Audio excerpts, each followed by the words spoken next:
Bonsoir, le fait marquant du jour, c'est l'affaire Angélique. Je dis affaire, car au-delà du récit glaçant qu'a fourni tout à l'heure le procureur de la République de Lille, c'est un vrai point de droit sur lequel on s'interroge. Le violeur et meurtrier de 45 ans avait déjà été condamné pour viol il y a plus de 20 ans. Il est ressorti sans aucune obligation de suivi judiciaire. Point complet dès le début de ce journal. Et à 22h15 pour en parler, le spécialiste justice Mathieu Delahousse, chef du service investigation de l'Obs. L'autre actualité de ce lundi, ce sont les intempéries qui ont touché plusieurs régions de France. Des vents et des pluies violentes. Reportage à suivre dans la Marne. Dans ce journal également, les parents qui en font sécher les cours de leurs enfants en période de pont.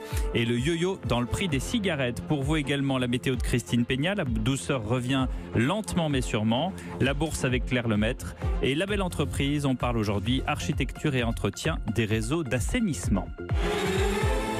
Nuit.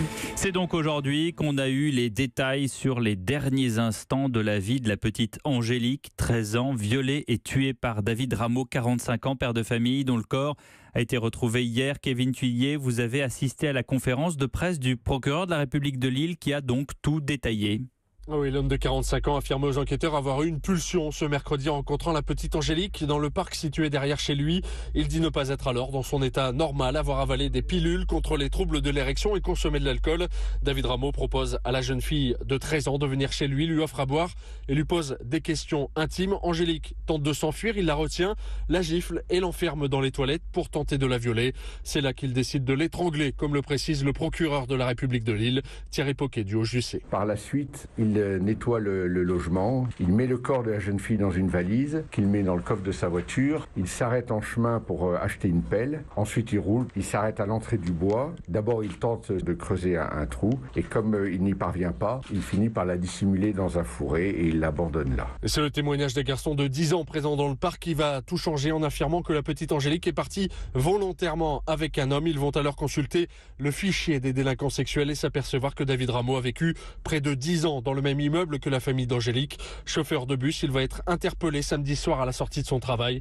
Et très vite, il va avouer le meurtre aux enquêteurs et les mener dans la forêt où il a dissimulé le corps. Merci Kevin Thuillier, correspondant d'Europe 1 dans le Nord. La récidive, c'est bien de cela dont il est question. L'homme avait été condamné en 96 pour des faits de viol, des faits similaires, mais à sa sortie de prison, il n'était soumis à aucun suivi judiciaire. Chloé Triomphe. David Rameau a été condamné pour un viol sur une fillette de 12 ans, 2 agressions sexuelles sur des femmes de 40 ans, ce qui lui a valu une peine de 9 ans de prison en 1996, qu'il a commencé à purger en détention provisoire. Il est ressorti libre en juillet 2010, après 6 ans et demi derrière les barreaux, ce qui, selon les propres mots du procureur, constitue une exécution de peine relativement classique compte tenu des remises de peine. Si on s'interroge sur l'absence d'un suivi socio-judiciaire après sa sortie de prison, cela s'explique par le fait que cette mesure n'existait pas lors de son jugement en 1996. Elle a été créée seulement 2 ans plus tard. David Rameau était toutefois inscrit au FIJES, le fichier qui recense les auteurs d'infractions sexuelles, mais il faut savoir que 78 200 personnes y figurent, du violeur en série à l'auteur d'un attentat à la pudeur. Leurs adresses y sont répertoriées. La question qui se pose aujourd'hui est surtout celle du déclencheur de la récidive, quand on sait que dans les crimes à caractère sexuel, on recense 5% de récidive légale, soit le taux le plus bas de toutes les infractions. Merci Chloé Triomphe et nous reviendrons justement sur ce sujet de la récidive juste après ce journal avec le spécialiste justice Mathieu Delahousse. L'autre titre de l'actualité, ce sont les intempéries. On peut dire que ce 30 avril a été pourri sur toute la France. On peut surtout dire que certains habitants, et cela pendant tout le week-end, ont eu peur dans plusieurs régions. Encore ce soir, 4 départements étaient en alerte pluie-inondation dans l'extrême nord. L'un d'eux subsiste. Le Calvados, toujours en vigilance inondation. Aude-Vernuccio était dans l'Est à Outrepont dans la Marne. Elle est allée constater les dégâts. Reportage. Sur le bitume, des tuiles, des morceaux de tôle et des gravats qui s'amoncellent entre les branches arrachées des cerisiers. À Cloix-sur-Marne, en 10 minutes, le toit de l'église s'est envolé. À quelques dizaines de kilomètres, à Outrepont, les habitants grimpent sur les toitures pour dégager les débris. Parmi eux, Jackie, encore sous le choc. J'étais avec mon épouse dans le jardin, sur la terrasse, il faisait beau. Il y a eu un silence, mais plus de bruit, plus d'oiseaux. On a l'impression que c'est le calme avant la tempête. Et d'un seul coup, les grêlons, le vent. J'ai eu peur d'ailleurs, parce que j'ai eu peur de prendre ma baie vitrée sur moi. Ici, 40 logements ont été touchés. Dans la salle à manger de Jean, un retraité, on ne distingue plus les chaises et les tables ensevelies sous la laine de verre du plafond qui s'est écroulé. Ça, c'est les pierres du pignon, c'est des pierres légères. C'est tombé sur le plafond, puis le plafond, il est par terre. Ça, c'est la laine de roche, c'est l'isolation. Et ça, c'est affaissé. À la tempête de 99, on n'a pensé rien eu. On avait refait l'isolation il y a 2 ans, 3 ans. Ça a recommencé. Non, mais ça fout le moral à zéro. On se crève pour avoir un petit quelque chose, et puis qu'en fin de compte, en l'espace de 5 minutes, il faut reprendre à zéro. Des dégâts, il y en a aussi à Vauclair, où les pompiers sont intervenus une centaine de fois depuis hier. L'électricité est revenue, mais certains habitants devront passer la nuit ailleurs, chez leurs amis ou leurs enfants. Cloix-sur-Marne, Aude-Vernuccio, Europe 1. L'absentéisme à l'école, c'est un sujet, c'est d'autant plus un sujet qu'en ce mois de mai, les ponts sont nombreux, eu égard aux jours fériés. Demain, par exemple, mardi 1er mai, la semaine prochaine, mardi 8 mai et jeudi 8 mai, fête de l'Ascension. Ça fait beaucoup et ça permet aux grands de prendre des vacances sans trop poser de jour.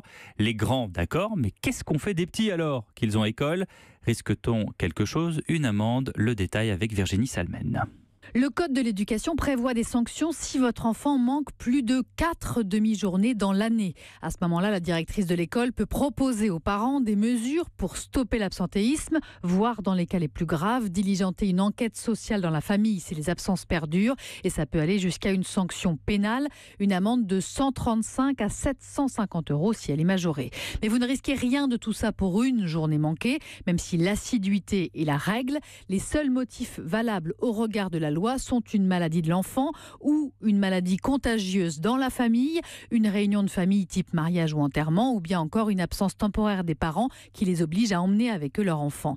Le principal risque pendant ces ponts du mois de mai, c'est de froisser la maîtresse en omettant de la prévenir et pour votre enfant d'avoir à rattraper les cours et les devoirs la veille de la reprise. Virginie Salmen, spécialiste éducation d'Europe 1. Au moins 37 morts dans plusieurs attentats meurtriers en Afghanistan. Le premier à Kaboul, qui est un double attentat suicide. 25 personnes sont mortes, dont le chef photographe de l'agence France Presse. Il a été suivi par un autre attentat suicide à Kandahar, où 11 enfants ont péri, et par le meurtre d'un reporter afghan de la BBC à Khost, dans le sud-est du pays. Êtes-vous fumeur? Si oui, vous avez sans doute constaté que le paquet a encore augmenté début mars. Eh bien, rebelote demain. Pendant ce temps, les marques, histoire de ne pas perdre toutes les parts de marché, ont décidé de rogner sur leur marge pour absorber la hausse décidée par le gouvernement. Olivier Samin. Oui, c'est Marlboro, le leader du marché en France, qui a pris les devants dès le 1er mars dernier, en décidant de ne pas répercuter la totalité de la hausse décidée par le gouvernement. Le paquet de Marlboro est ainsi resté à 8 €, alors qu'il aurait dû être vendu un peu plus cher. Les autres fabricants n'ont pas vu le coup venir, mais ils vont corriger le tir à compter de demain, 1er mai. Le paquet de Camel, par exemple, va baisser de 10 centimes dans les bureaux de tabac. Il sera vendu 7,90 €. Baisse de 10 centimes également pour Lucky Strike, avec un paquet ramené à 7,70 €. La guerre des prix est donc lancée sur le marché français. Il faut dire que la hausse de 1 € décidée par le gouvernement au 1er mars, ça fait mouche. Si l'on en croit le Figaro, les ventes de cigarettes ont chuté de 10 à 12% dans les 5 semaines qui ont suivi ce relèvement. Pour préserver leur part de marché dans ce contexte de baisse des volumes, les fabricants n'ont donc pas d'autre choix que de rogner leur marge. Merci Olivier Samin. Et Olivier Samin, justement, ça c'est de votre époque. Vous connaissez ça?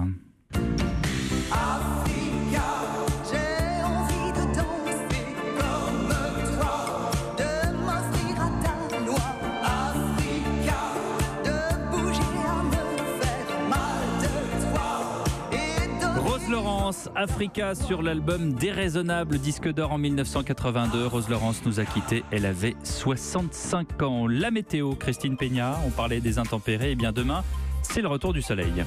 Oui, les éclaircies vont se développer de nouveau. Alors c'est vrai qu'on a essuyé pas mal d'intempéries, on ne pouvait pas faire pire. Dimanche, tornade, ce lundi de la neige. Et bien demain, c'est le retour au calme avec de très belles éclaircies qui vont se développer d'abord par l'ouest du pays, entre l'Aquitaine et la Bretagne, et puis également sur la moitié nord, au nord de la Seine, jusqu'aux frontières du nord, jusqu'à la Manche, jusqu'à la région parisienne. Nous aurons de très belles éclaircies et surtout plus du tout de pluie sur ces régions. Plus au sud, c'est là que l'instabilité va encore perdurer. Quelques flocons de neige sur les Pyrénées Pyrénées, puis des averses et parfois des orages, surtout sur le relief entre les Pyrénées, le sud de l'Auvergne ou encore les Alpes du Sud. Avec le retour du soleil, les températures vont remonter, surtout au nord de la Seine. Nous aurons jusqu'à 15 degrés du côté de la capitale, 15 à Carcassonne, à Toulouse ainsi qu'à Lyon, un peu plus frais à Brest avec jusqu'à 13 degrés, ce qui est bien, ce qui est beaucoup mieux, 14 degrés à Lille, 17 pour demain après-midi à Strasbourg, 18 à Marseille, 19 à Nice et Chambéry. Merci Christine Peña.